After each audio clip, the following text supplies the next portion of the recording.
my God, why am I feeling emotional? Damn it! We were not going to make it through this without you saying something. Oh, okay.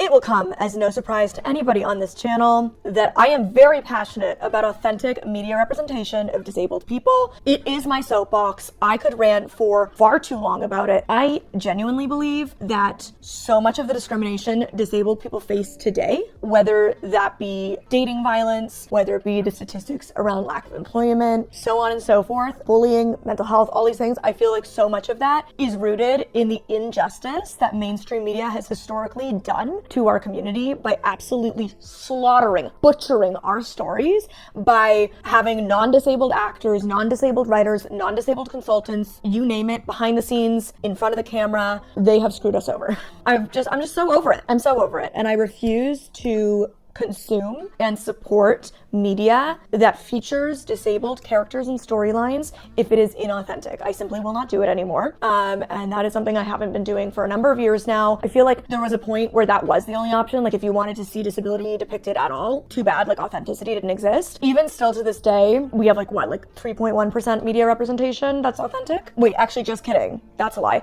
We have 3.1% media representation and most of that is inauthentic. So even still, it's like very tricky to find. Let me look up the most recent statistic, okay? That was the one for like 2020. I got my computer right here. I'm on it. When we search what percent of media depicts disability, we get in movies, in 2016, only 2.7% of characters in the top 100 grossing movies had a disability. In 2022, only 1.9% of characters with speaking roles in the top 100 films had a disability. So that number's actually gone down by 0.8%.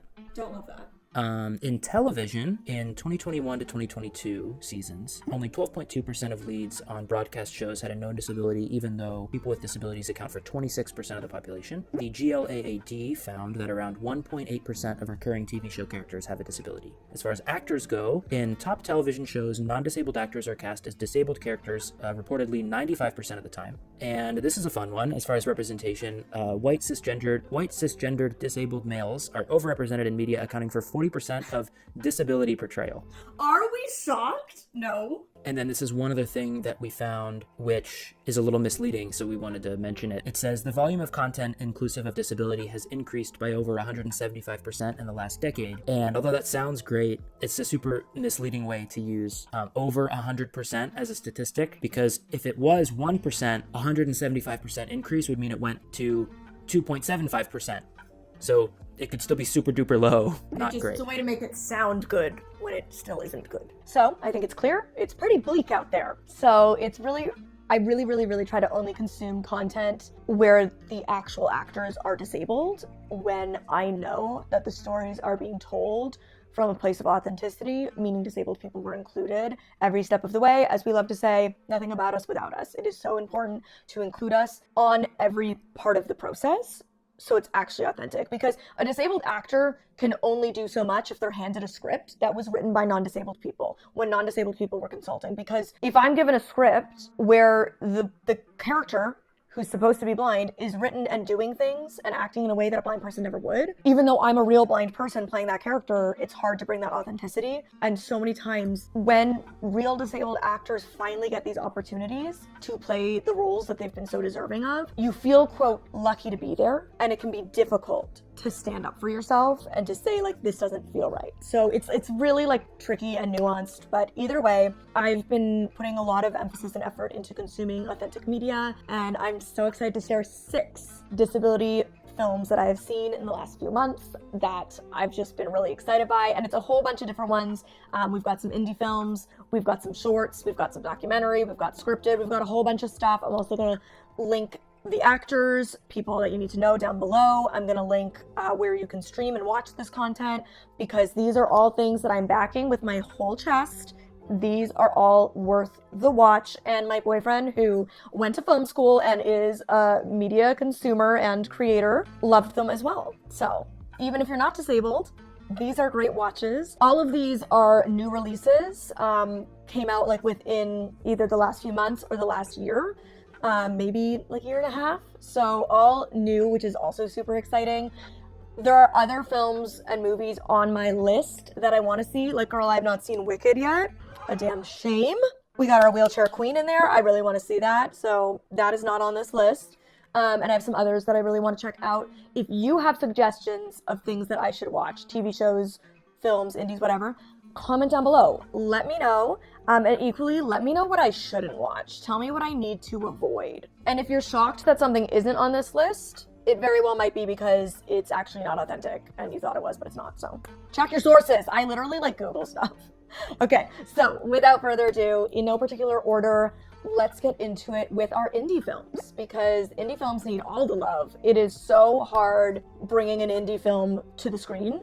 So the first one I want to mention is actually, I feel like the first disability film we watched that kind of kicked off the snowball of the last few months of us watching so many, and that is Good Bad Things, starring Danny Kurtzman. Oh my god. My love for this film and for this human is so deep. Okay, so you might have heard of this from Squirmy and Grubs or Shane and Hannah, which is how my boyfriend and I found out about it. Actually, he follows them. I obviously do as well, but he follows them. It pops up on his feed that they were supporting this movie, and he mentioned it to me, and I was like, well, if they're supporting it, and they're saying like it's the most representative of, or one of the most representative films they've ever seen that relates to their own story, I trust them. Like, they wouldn't be recommending this, so we need to watch it. So they were doing like a one weekend, buy a ticket, you could stream it for the one weekend at the time. So we bought our tickets, we streamed it on a Friday night, and we were just, the amount of times that we paused to discuss, it's so incredible. So, and we deep dove. We researched the director, we researched Danny. So the reason it's so good and so authentic, which is what makes it so good, is that Danny Kurtzman, who stars in it, also wrote it with his childhood best friend, who produced and directed it. It really is just like a true testament to when the disabled person is centered at the whole thing. It comes out so much better. It basically, I don't want to ruin any of these movies, so I'm gonna like give you a very brief overview, but some of the elements of this movie that I loved so much is that it follows Danny and his best friend, who also plays a bit of a caretaking role, and they run a business. Like, Danny is a business owner. We love to see it.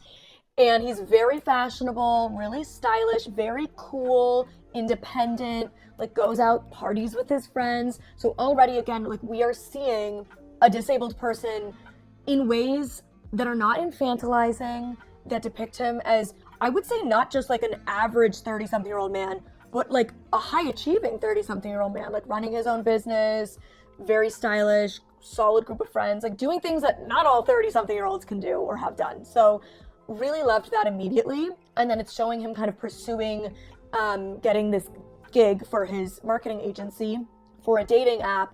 But he's like, I feel like I need to use the dating app to be able to like understand the need for the marketing. In using it, he kind of dips his toes into the world of dating. Interabled relationships come into play here.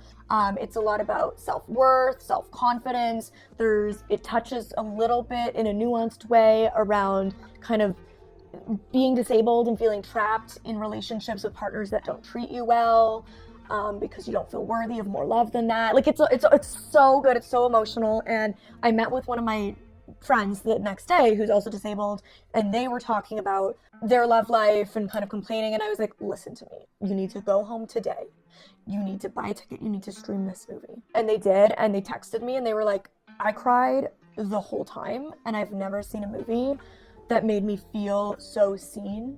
And like, that's the power of these movies, is like getting to feel like somebody else knows your story, you know? And I texted my parents, they watched it. Like, I was literally texting everybody. I was like, everybody needs to see this movie. You need to watch it. And what was so cool is I'm involved with the Media Access Awards. I have been for many years now. I've presented an award 3 times for them. And the last 2 years, this year and last year, I presented the Christopher Reeve Acting Award. This year, I ended up presenting it to Danny Kurtzman, which was so funny because I had just watched the movie like 2 weeks prior and had no idea that that was who I was giving it to. So we actually got to meet. He's such a lovely human. Obsessed. Please go watch it. I quite literally realized, talking through this, that I saw 2 more. I've added them to the list. We're going to talk about it. So there's now 8. I knew there was 8, and I was like, why am I only coming up with 6? There's 8. We're going to talk about 8.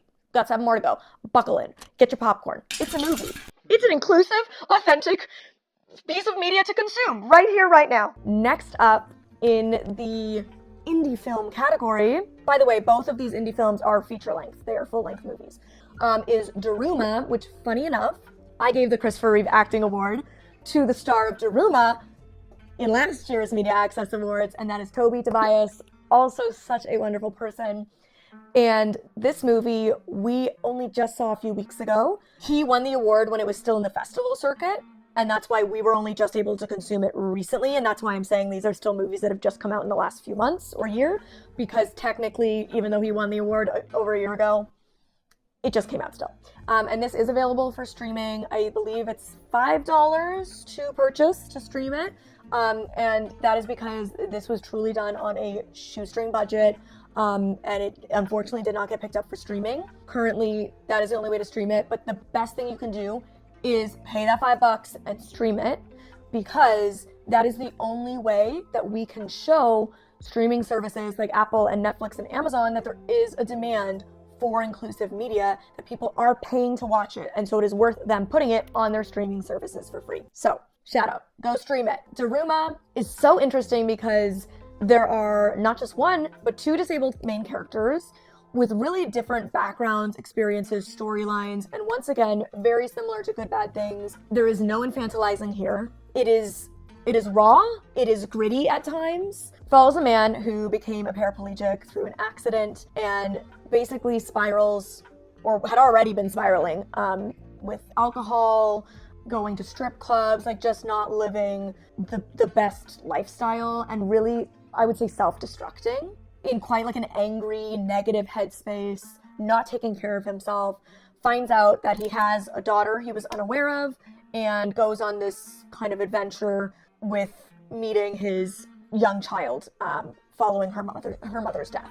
His neighbor is also disabled and is a double hand amputee. And what's really cool is that the two actors who play these people, not only does he's actually a double hand amputee, and Toby is actually a quadriplegic, playing a paraplegic. So they had to make some adaptations in kind of the filming end of things. They filmed the entire movie in 15 days, which is wild, knowing how 13 maybe, something like that. Yeah, it was really crazy knowing how these things get made behind the scenes. That's insane. And the two actors who played those characters are actually friends in real life and live nearby each other. So their on-screen chemistry was really great. And yeah, it's just like a very up and down emotional roller coaster, that movie. So buckle up. Now we will go to our scripted category, where we have Out of My Mind. Obviously, I had to mention it. There was no world in which I was making this video without, because my boyfriend and I, within 5 minutes of watching it, were like, this is our favorite movie of the year. Like, we are going to watch this so many times over. I literally, the moment it ended, I was like, I wish I could watch this again for the first time. This was another one where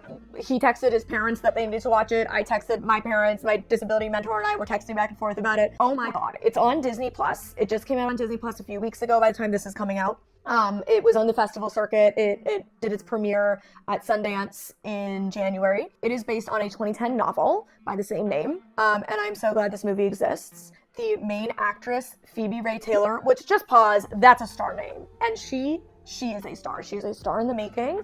I believe this was her first big break, and it is not the last of her. She is so incredibly talented. She's a young actress from England who has cerebral palsy and plays a character with cerebral palsy. The storyline, everything, chef's kiss. It is that classic Disney coming-of-age story. It gives nostalgic, even though it just came out. It's set in 2002, 2003, and they really did a great job at making it honestly feel like it was filmed and released in that time period. Because I always complain, like, that's my favorite era of movies, is 90s and early to mid 2000s. Maybe it's just because that's when I grew up watching movies and being able to see them, so it's nostalgic for me, and I kind of like have it as this golden era in my mind. But still to this day, like, all my favorite movies are from that time period. And this, it made me love movies just as much as I loved movies back then. Like, it was incredible. I loved the story. Once again, you're seeing a theme here. It did not infantilize her. It did not make her this childlike, innocent figure. Like, a lot of what she spoke about was how, like, she can't wait to date, and she loves the sparkly shoes that her classmates wear, and she wants to put on lip gloss, and all of these normal thoughts that any 11 or 12-year-old girl would have. We never get to see disabled characters for how normal they are. We historically have always seen them for how different they are. And that is what I love so much about all these films. They show us for all the wants and needs of our humanity and not the differences of our disability. And when they do highlight the differences of our disability, in many ways, many times, it is not centering the disability as the problem, it's centering society as the problem, whether that be the lack of accessibility for that character or the ableist beliefs by the people around them. I loved the family dynamics. I loved the teacher. We also had a lot of great representation of Black people in this movie, of women in this movie, like across the board. This just like uplifted a lot of minorities in a really wonderful way. I loved it. It touched on themes of bullying, which for me was so relatable. And one thing I've loved about watching these movies, oh my God, why am I feeling emotional? Damn it! We were not going to make it through this without you saying this. Oh, okay. In fairness, my period's due in 3 days. Okay. Yeah. One thing, and I feel like this is so important, because not only as a disabled person watching these movies does it make you feel so seen, even when the character does not share your same disability. None of these characters thus far in these films I've mentioned share my disability, but so many of us face the same issues, which is why I truly feel like as a community we are stronger when we fight together than when we divide ourselves. But that's a whole different issue for a different day. Watching these with my non-disabled partner, my partner was not in any significant way involved with disability prior to meeting me. You know, like it's not like you grew up volunteering with the Special Olympics or had a disabled person in your family. Like it's not like you really closely understood disability, at least nowhere near in the way that you do now, right? And there's only so many things that I can share, or so many things that in the last almost 2 years together that you've seen, where like a couple months ago you saw in real life your first ableist conversation where somebody was like really hitting all the hallmarks of like, I have a fake service dog, and oh, you're so brave to be at the gym. Like she was really doing all the top greatest hits of ableism, and you saw it for the first time. And you've heard me tell you those stories, but seeing it and hearing me tell you about it are different, right? And so it's like, there's only so many of those things that I can tell you. And obviously most of our relationship is not just about my disability. We just live a normal life together as a couple. And so one thing that's been so great in watching these films with you is that it opens up conversation for us to have, which is why it's so important not for disabled people to consume this media and feel seen, but for non-disabled people to consume this media, especially if you work with or are closely connected to a disabled person. Because the amount of times you got like emotional in watching this movie. I mean, so many emotions, like from shock to frustration to like excitement when she succeeds or something goes well. Like there was times when you were a little bit teary. There was times when you were like literally angry, like pausing and yelling at the TV. And I remember just being like, it's so funny. Like I am not getting as emotional about these things because I lived them. It's not my first rodeo. Somebody's texting me. Shut up. Shut up, Reeve. We're filming. And so for me, they weren't like, oh, it's shocking. No, it's not shocking. I lived it. But for you, it was shocking. Which then allowed us to be like, wait, pause. This dynamic in the classroom where the teacher is like not being accepting or accommodating, it's shocking to you, not to me, because I lived that. So let me tell you my story of how that happened to me. And like, that's a story I'd never opened up to you about, you know? And so it really creates those conversations. And it's cool because versus just like hearing the story from you versus getting like having the movie like emotionally move you in a way that you're experiencing it as if you're there. Yes. So then it allows me to relate to you even better, like as if I was there with you and that happened to you in a very small way. Truly, like the reason I started this channel a decade ago is because I realized that everybody has so much stuff to care about. There are so many issues in the world to care about and be passionate about that need change. And I noticed that nobody was ever passionate about disability, about any of our issues, unless they loved somebody who was disabled. And my goal was to try to figure out, so stupid. We always film these ones. Like, how can I make people care about disability? And it's to make them love me, like to make them love me as a person, my humanity. And I knew that social media was a great vehicle for that because I loved the people I followed. I loved them like they were my friends. I loved them like they were my role models, like they were my big sisters, like they were my idols. And if I could create a space where I made people have that same connection to me that I had to the creators I loved, then I could make you care about something that affects my community that you might have never thought about. And that's why media representation matters. Like, it's so much more than just stories. Like, it's so much more than art and creativity. It's making the world realize how left behind we've been and that, like, our needs actually matter. Okay, we gotta stop talking about that one. It's making me too emotional. Go watch it. Favorite movie of the year. Truly, go watch it. Okay, next. A Different Man. This is an A24 film. This was really cool because we actually got to go to a screening for this, like with the director and the writer, and one of the main, two of the main actors, which was super awesome. And A24 is my boyfriend's like favorite production house, so it was very fun for us to get to go see it.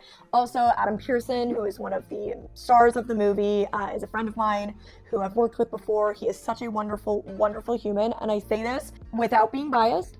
He was the best part of the movie, in my opinion. He has a facial difference, and the movie is basically about a man who has a facial difference but gets, quote, a cure and becomes a different man. He is now somebody without a facial deformity. He looks like anybody else you'd see on the streets, and how it changes the way he exists in society, the way he views himself, the way he is treated. It's very interesting because I think it touches on this subject in it. Like, A24 films are very artsy, okay? Like, they're artsy fartsy. They're not Disney coming of age movies. Two very different kind of films. Very different kinds of films. So cool. Yes, which is what's so awesome. They're appealing to different, maybe perhaps different audiences. But what's interesting about this is in an artistic way that is not in your face.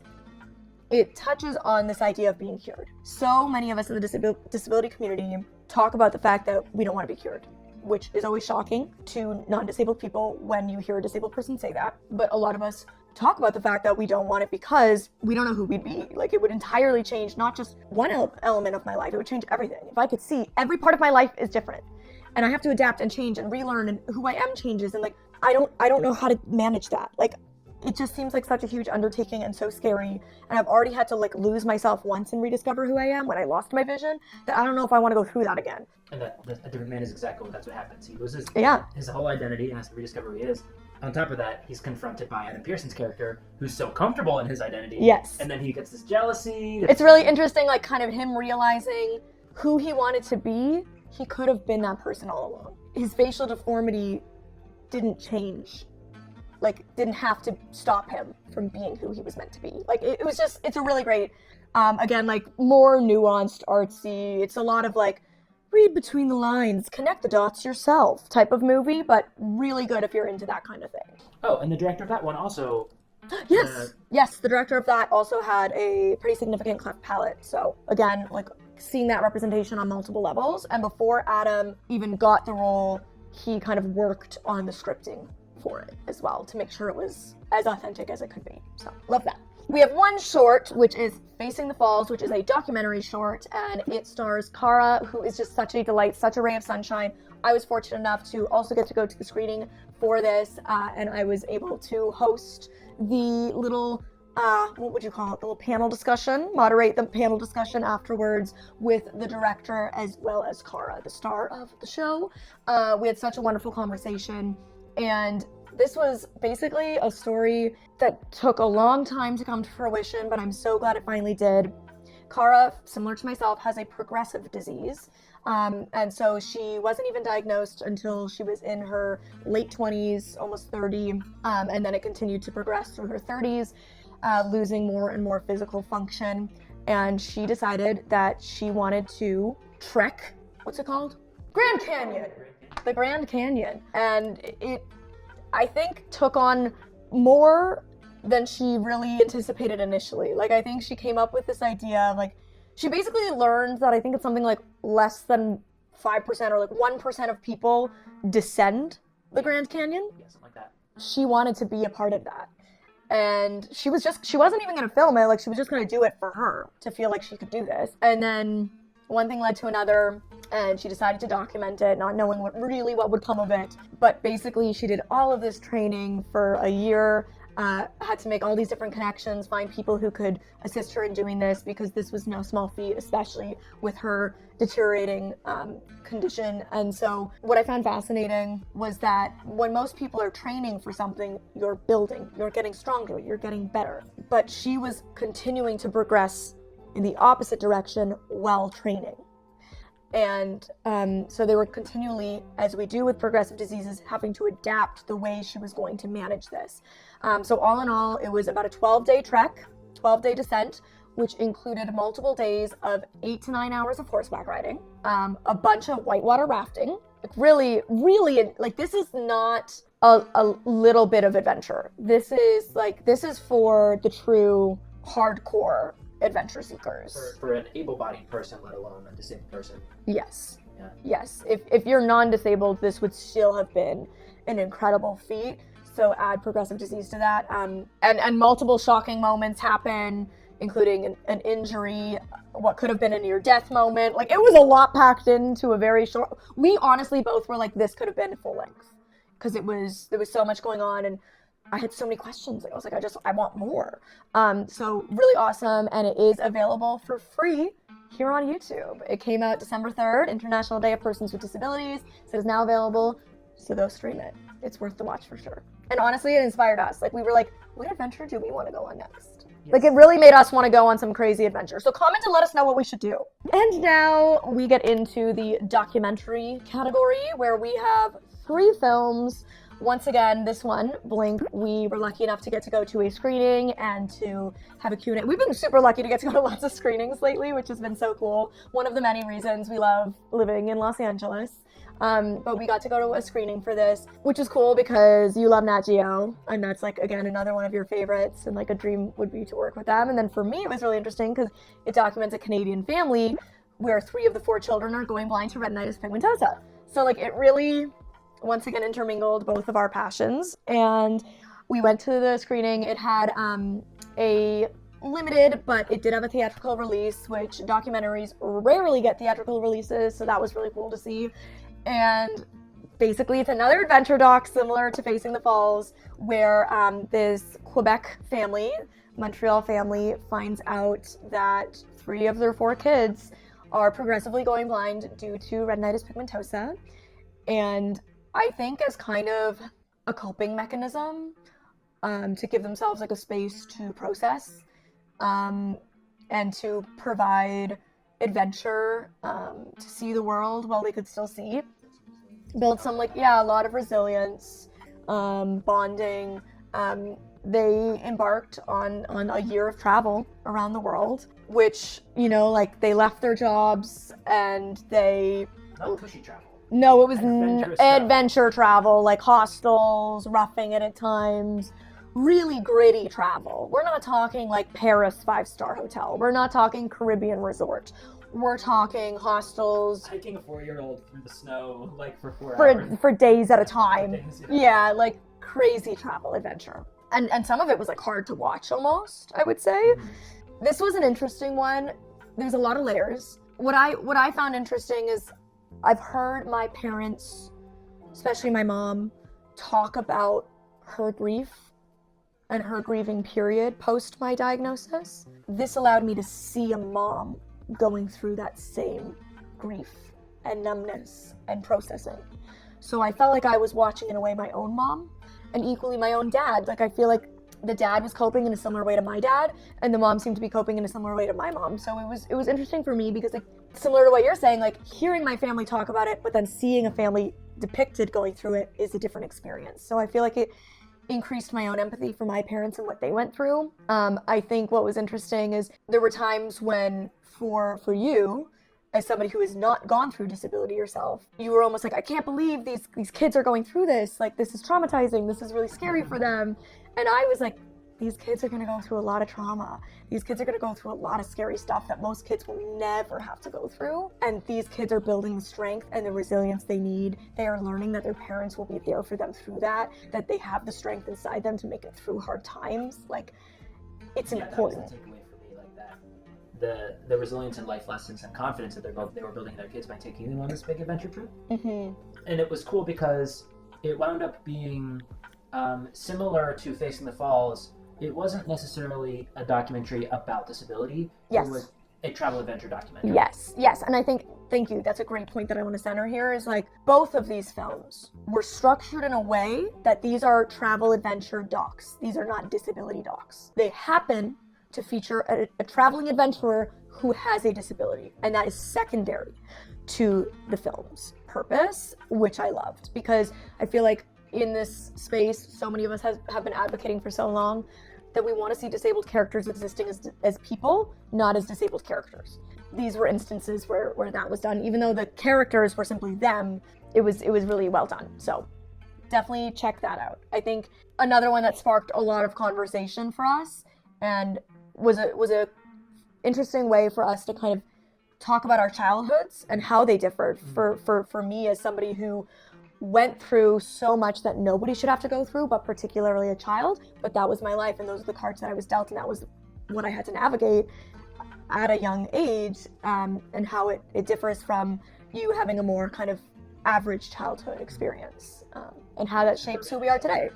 Yeah. Okay, this one I want to throw in. I think it's the only one I'm mentioning that did not actually come out this year, but the only reason I'm mentioning it is because we watched it, and actually this is the first one we watched. This was the first disability film we watched together that sparked like the next 2.5 months of watching all of these films together.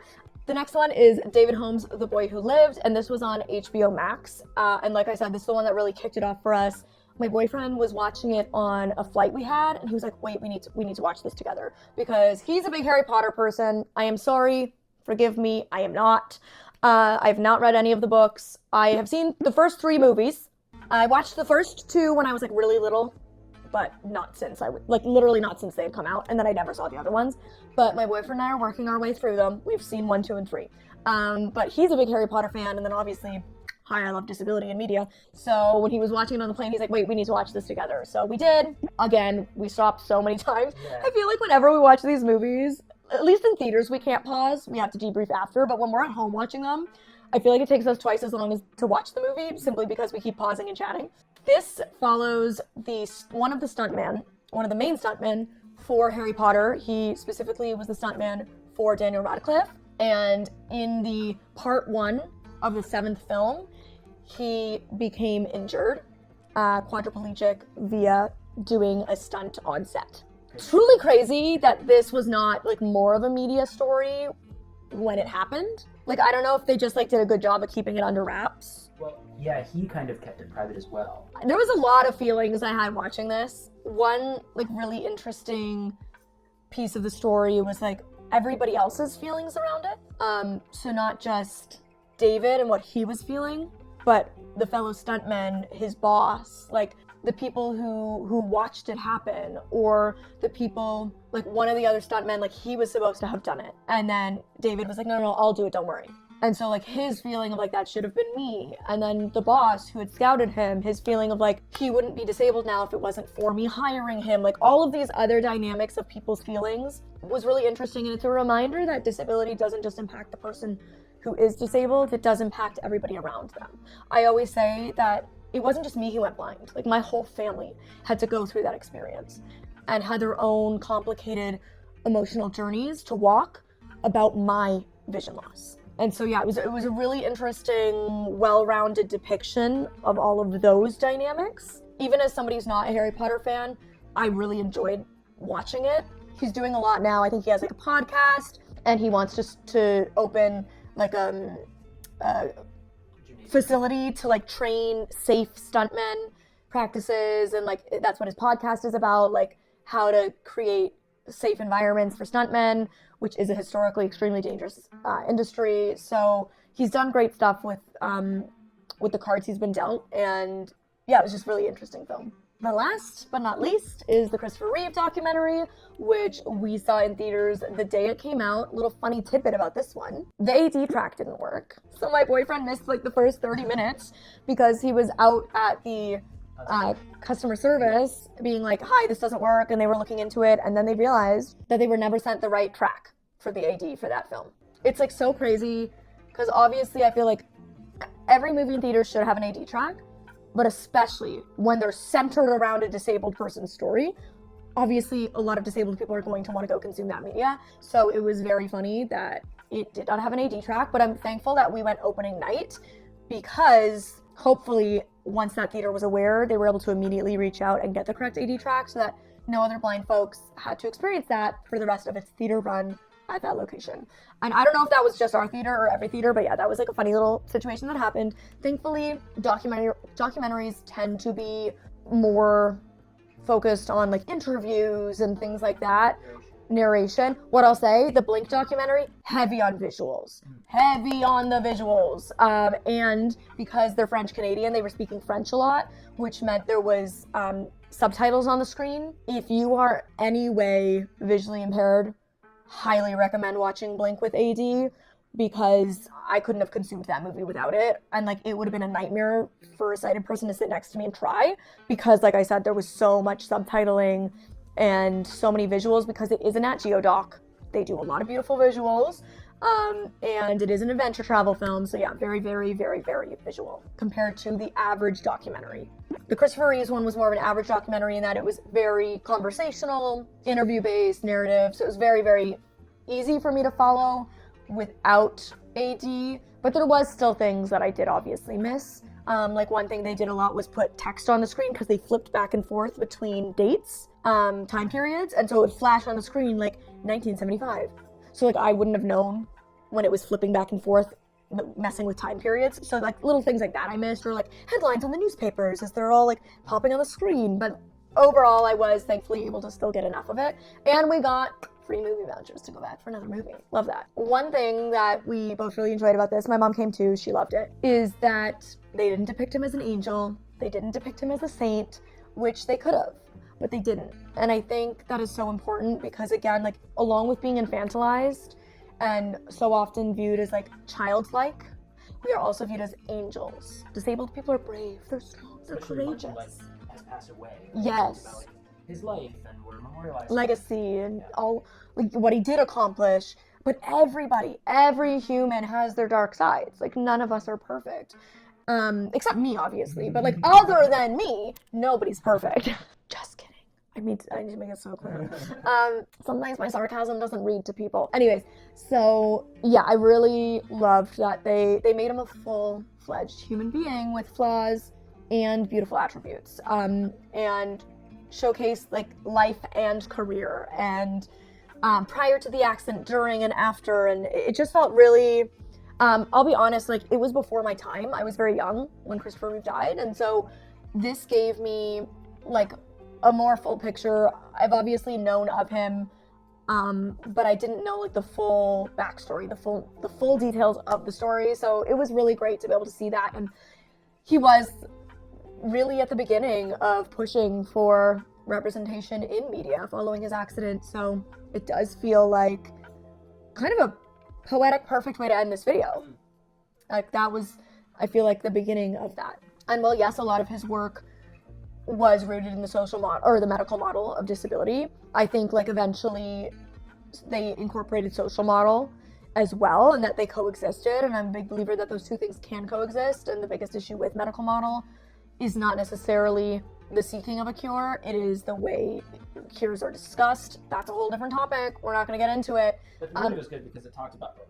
Exactly. It talked about both, and it did kind of touch on like the problem of solely focusing on medical, is that you're leaving behind the people who will never benefit from medical, and that medical is long-term, social is right now. And so it was good that it touched on both of those, because at first I was a little like, and then when the social came in, I was like, okay, that's that. Those are all the films that we have seen in the past few months. Again, let me know ones that I should check out that are authentically written, directed, casted, all the things, and ones that I should avoid.